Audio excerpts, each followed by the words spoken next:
আচ্ছা, আপনি কি জানেন বাবুর্চিদের হাতের বিরিয়ানি কেন এত বেশি মজার হয়?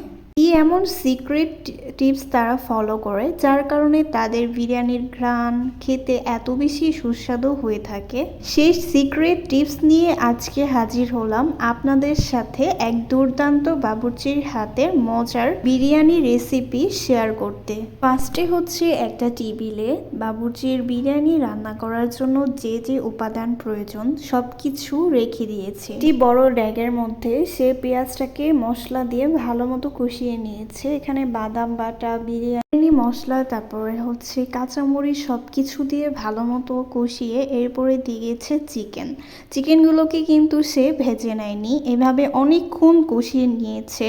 কিন্তু খাওয়ার সময় মনেই হচ্ছিল না যে এটা যে না ভেজে তারপরে রান্না করেছে। এখানে একটা সিক্রেট শেয়ার করি, সেটা হচ্ছে রাঁধুনি মশলার পাশাপাশি সে এখানে এক্সট্রা ভাবে জয়ত্রী এবং গোলমরিচ গুঁড়া দুইটাকে ভালো মতো দিয়ে দিয়েছিল।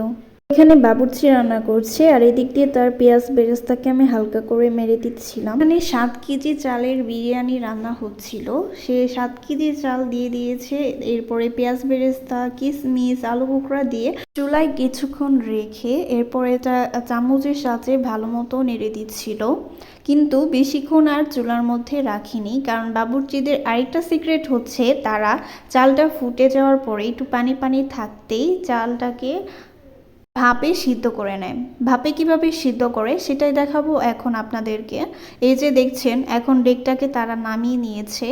এখন এই পাতিলের উপরে এবং নিচে কয়লা দিয়ে দিবে। গরম কয়লার ভাপে এই বিরিয়ানিটি হয়ে যাবে। কয়লার ভাপে দেওয়ার আগে এখানে যে পাতিলের উপরে নিচে এক্সট্রা যে চালগুলো ছিল সেগুলো সে ঝেড়ে দিচ্ছিল একটা পরিষ্কার গামছার সাহায্যে। এরপর গরম কয়লার মধ্যে এটাকে ভাপে দিয়ে রেখেছিল প্রায় আধা ঘন্টার মতো।